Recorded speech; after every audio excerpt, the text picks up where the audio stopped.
मेरे प्यारे भाई और बहनों, आप सबको मेरा हार्दिक प्रणाम।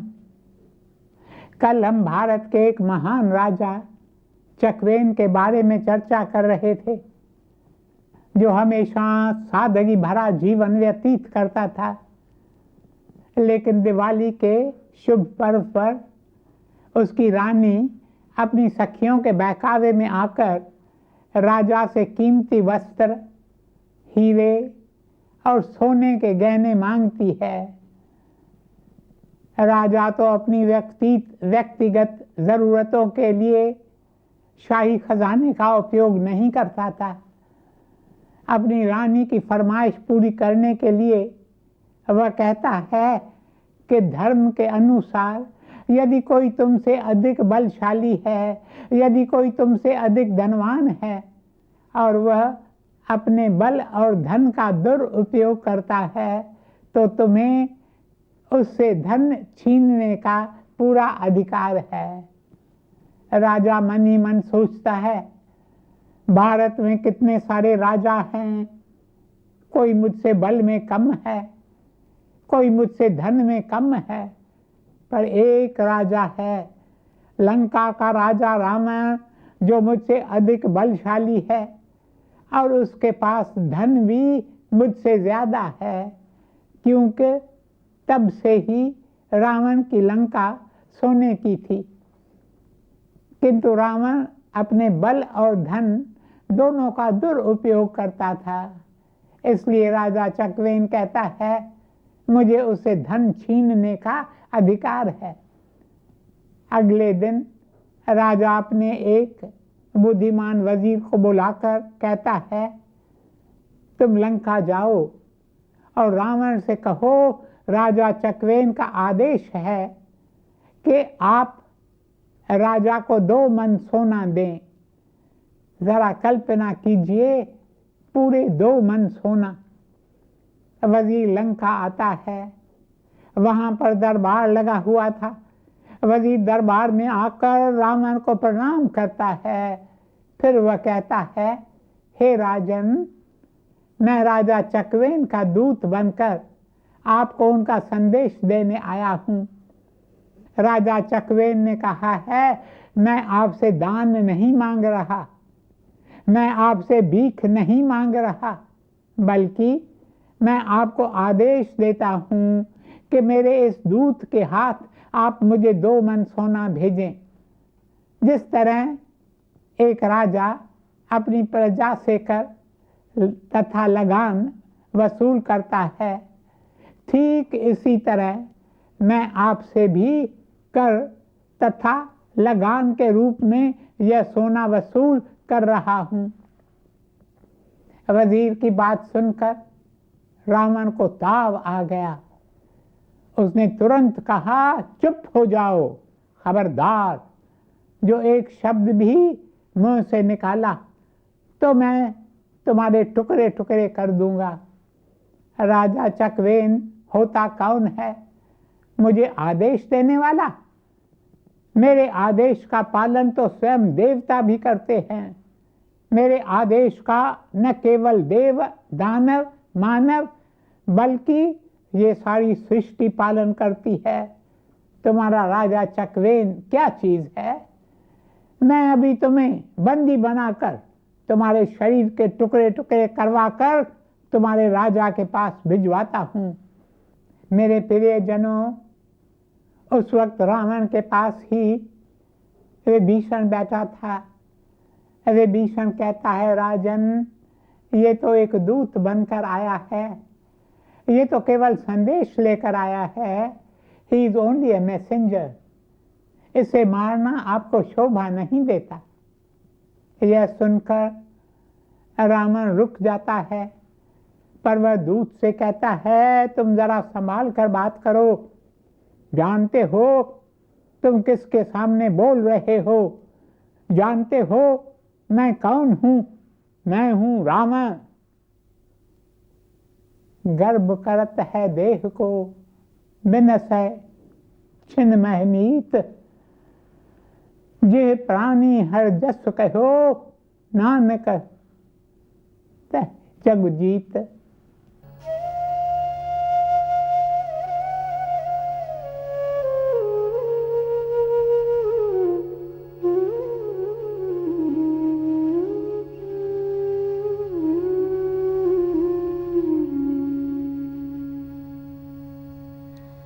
गर्भ करत है देह को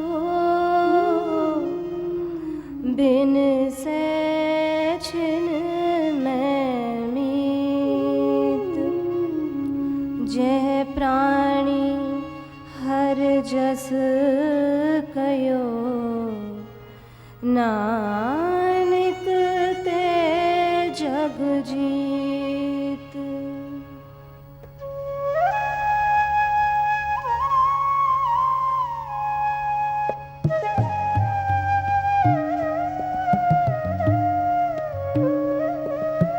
गर्भ करत है देह को बिन से छिन में मीत, जय प्राणी हर जस कयो नानक ते जग जीत।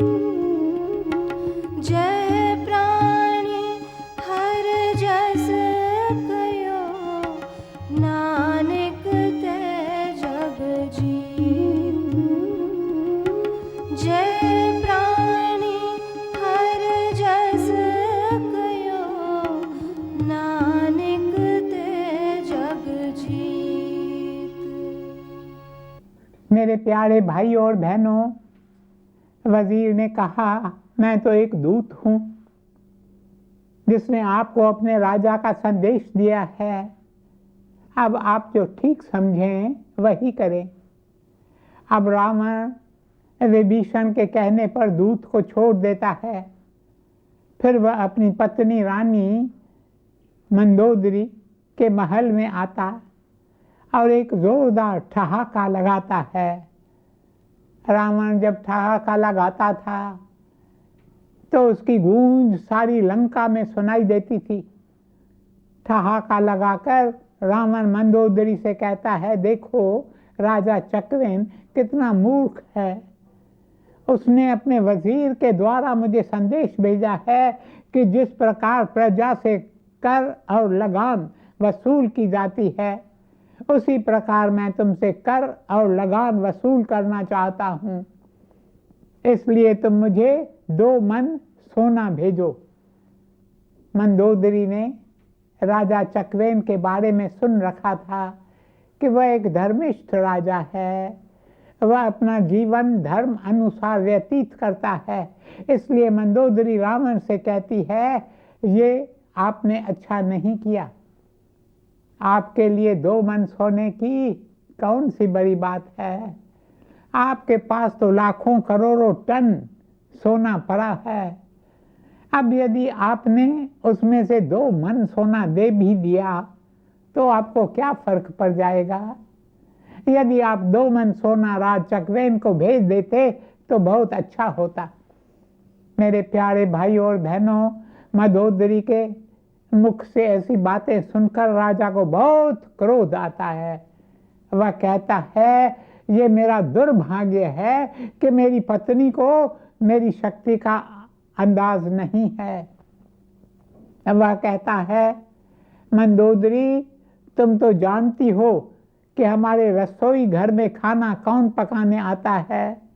हमारे घर में स्वयं अग्नि देवता खाना पकाने आता है। तुम जानती हो कि गर्मी के मौसम में स्वयं पवन देवता मेरे लिए पंखा झुलाता है।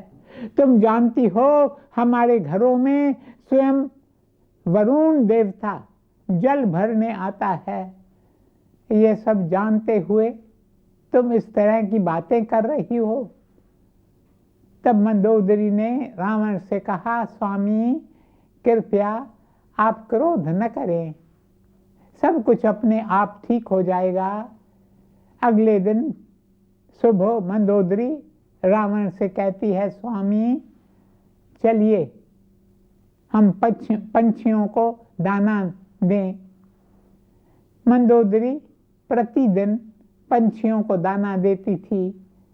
गुरुदेव साधुवास स्वामी जी हमें बार बार कहते थे, आप लोग भी प्रतिदिन पंछियों को दाना दो, उनके पीने के लिए पानी रखो, क्योंकि इससे पंछी आपको बहुत आशीर्वाद देंगे, आपके घर में बरकत होगी। हाँ, तो मंदोदरी हाथ में एक टोकरी में दाना लेकर रावण के साथ आती है। फिर वह जैसे ही पंछियों को दाना देती है तो वह कहती है, हे पंछियों, मैं तुम्हें अपने पति लंका नरेश रावण का आदेश सुनाना चाहती हूँ। उनका आदेश है कि अभी जो अन्न का दाना मैंने तुम्हारे लिए बिखेरा है उसे कोई न चुगे। यदि कोई चुगेगा तो वो अपनी जान से हाथ धो बैठेगा। पंछियों ने जैसे ही दाना देखा वे तुरंत उस पर झपट पड़े और चुगने लगे। तब मंदोदरी ने कहा, स्वामी देखिए आपके आदेश का कितना पालन हो रहा है। मैंने पंछियों को कितना समझाया, लेकिन उनमें से एक ने भी मेरी बात पर ध्यान नहीं दिया। यह सुनकर रावण बोला, तुम तो बड़ी मूर्ख हो। मुझे क्या पता था कि मेरा पाला एक मूर्ख से पड़ा है। भला पंछी तुम्हारी बात कैसे समझेंगे? उन्हें क्या पता कि लंका नरेश रावण क्या है।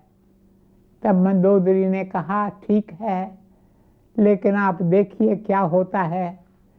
मंदोदरी अन्न से भरी दूसरी टोकरी ले आई। एक बार फिर उसने दाना बिखेरते हुए कहा, हे पंछियों, ये राजा चक्वेन का आदेश है कि जो दाना मैंने बिखेरा है उसे कोई न चुगे। जो चुगेगा वो अपनी जान से हाथ धो बैठेगा। यह सुनकर कोई भी दाने के पास नहीं आया। केवल एक पंछी जो बहरा था वो दाने के पास आया और जैसे वह दाना चुगने लगा कि वहीं उसकी गर्दन लुढ़क गई और वह मर गया। मंदोदरी ने रावण से कहा, स्वामी आपने देखा, मैंने पंछियों को आपका आदेश सुनाया और राजा चक्वेन का आदेश भी सुनाया। आपने अंतर देख लिया। देखिए राजा चक्वेन का आदेश कितना चलता है। उसने आपसे केवल 2 मन सोना मांगा है। सोना तो आपके पास सर रहा है, फिर भी आपने उसे 2 मन सोना नहीं भेजा। मैं तो आपको यही सलाह दूंगी कि आप उसे 2 मन सोना भेज दें। परंतु रावण उसकी बात सुनने के लिए तैयार ही नहीं होता। रावण तो अपने अहंकार में चूर चूर था। मैं कौन? मैं रावण। किसकी मजाल जो मुझसे कहे मैं तुमसे कर वसूल कर रहा हूं। ये होता कौन है मुझसे कर वसूल करने वाला? मेरे प्यारे भाइयों और बहनों, इस बीच राजा चक्वेन का वजीर समुद्र के किनारे जाता है और वहाँ पर रेत से लंका का एक मॉडल बनाता है। हम भी बचपन में दरिया किनारे जाकर रेत के घर बनाया करते थे। ठीक इसी तरह वजीर भी रावण का महल, लंका के मकान, वहाँ की सभा के बड़े बड़े हॉल पूरा मॉडल बनाता है। फिर वह दोबारा रावण के पास आता है। रावण उसे देखकर कहता है, अरे तुम फिर आ गए। यदि तुम्हें अपनी जान प्यारी है तो यहाँ से दफा हो जाओ। मेरे सामने अपनी यह शक्ल लेकर मत आओ। इस पर वजीर कहता है, राजन, मैंने रेत से लंका का एक मॉडल बनाया है। कृपया आप मेरे साथ चलकर एक बार उस मॉडल को देख ले। जब रावण ने लंका का मॉडल सुना तो उसने मन ही मन कहा, जरा चलकर देख ले कि इसने कैसा मॉडल बनाया है। रावण वजीर के साथ आकर लंका का मॉडल देखता है। मॉडल हूबहू लंका जैसा था। मॉडल देखने के बाद रावण उसे कहता है, आखिर तुम मुझे क्या दिखाना चाहते हो? इस पर वजीर बोला, जरा ठहरो, अभी आपको पता चल जाएगा कि मैं आपको क्या दिखाने जा रहा हूँ। उसके बाद वजीर ने कहा, मैंने मॉडल में जो आपके महल की मीनार बनाई है उसे हिलाकर कहता हूँ, चकवेन चकवेन चकवेन चकवेन चकवेन, तो उधर आपके महल की मीनार हिलने लगती है। रावण ने देखा, ये बात तो बिल्कुल सच है। इस तरह वजीर ने फिर दूसरी दिशा में बनी मीनार को हिलाया तो रावण के महल की दूसरी मीनार हिलने लगी। इस तरह वजीर ने लंका के घरों को भी हिला कर दिखाया और कहा, हे राजन, राजा चकवेन के नाम में वो शक्ति है जो आपकी सारी लंका को पल भर में तहस नहस कर दे। इसलिए मेरा आपसे निवेदन है कि आप राजा चकवेन के आदेश का पालन करें। आप उसे चुपचाप 2 मन सोना भेज दीजिए। वह सुनकर रावण ने कहा, ठीक है, तुम कहते हो तो मैं राजा चकवेन को 2 मन सोना भेज रहा हूँ, परंतु यह बात तुम किसी से मत कहना। वजीर ने रावण को बिना कुछ कहे सुने 2 मन सोना लिया और चलता बना। उसने राजा चकवेन के चरणों में वो सोना लाकर रख दिया। राजा ने जब उससे पूछताछ की तो वजीर ने उन्हें सारा किस्सा सुनाया। अगले दिन दरबार में उस वजीर ने सारे किस्से का वर्णन किया। महारानी ने भी सारा किस्सा सुना तो वह मन ही मन बोली, मेरे पति इतने शक्तिशाली हैं। रावण जो देवों, दानवों और मनुष्यों का राजा है, उसने भी इनके आगे अपना शीश झुका लिया, और एक मैं हूँ जो उनसे सोना और कपड़े मांग रही हूँ। लानत है मुझ पर जो मैं इन तुच्छ बातों के पीछे अपना समय गंवा रही हूँ। उसने तुरंत जाकर राजा के चरण पकड़कर उनसे क्षमा मांगी। अब वह बोली, कल मैंने आपसे दुर्व्यवहार किया। ये जेवर, ये कपड़े, इनका ताल्लुक तो केवल इस शरीर, इस 5 तत्व के पुतले से ही है। मुझे तो अपनी आत्मिक उन्नति के अलावा कुछ चाहिए ही नहीं। मेरे प्यारे भाई और बहनों, आगे महारानी कहती है, ये सब मैं क्या करूंगी? मैं तो ये खादी के वस्त्रों से बहुत खुश हूँ। मेरा गला और मेरे हाथ सूने हैं तो क्या हुआ, मैं फिर भी बहुत खुश हूँ। मुझे ये सोना और हीरे नहीं चाहिए। महारानी के इन शब्दों को सुनकर राजा चकवेन दरबार में अपने दरबारियों से सलाह मशवरा करता है। अंत में तय होता है कि अब ये 2 मन सोना चुपचाप रावण को वापस भेज दिया जाए और उससे कहा जाए कि इस समय हमें इसकी ज़रूरत नहीं है। भविष्य में यदि इसकी ज़रूरत पड़ी तो आपसे मंगवा लेंगे। मेरे प्यारे भाई और बहनों, हमारे शास्त्रों में जो बातें बताई गई है उन सब बातों का तत्सार है कि अपनी आत्मा को आबाद करो। आप लोग सारा समय अपने शरीर के बारे में ही सोचते रहते हैं, परंतु ये शरीर तो कुछ भी नहीं है, कुछ भी नहीं है, कुछ भी नहीं है। एक एक शास्त्र, एक एक उपनिषद, एक एक ब्रह्म सूत्र हमें यही शिक्षा देते हैं कि यह देह कुछ भी नहीं है। यह देह तो तुम्हारे साथ नहीं जाने वाली, देह तो यहीं रह जाएगी। आपको तो आगे बढ़ जाना है। कंचन काया झूठ का पुतला, निज सुखदाता राम, नूरी गोविंद गाओ मना, राम नाम पाओ विश्राम।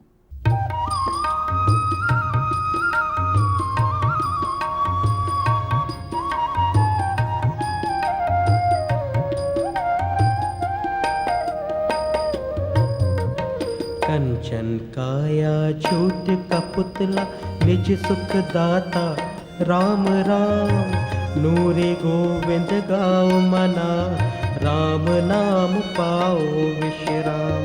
नूरे गोविंद गाओ मना राम नाम पाओ विश्राम।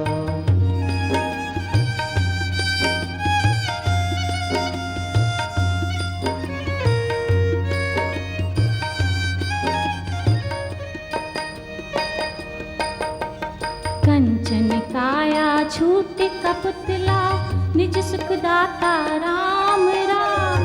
नूरी गोविंद गाओ मना राम नाम पाओ विश्राम। नूरी गोविंद गाओ मना राम नाम पाओ विश्राम। हरे रामा राम राम हरे हरे। हरे कृष्णा कृष्ण कृष्ण हरे हरे। हरे राम राम राम हरे हरे। हरे कृष्ण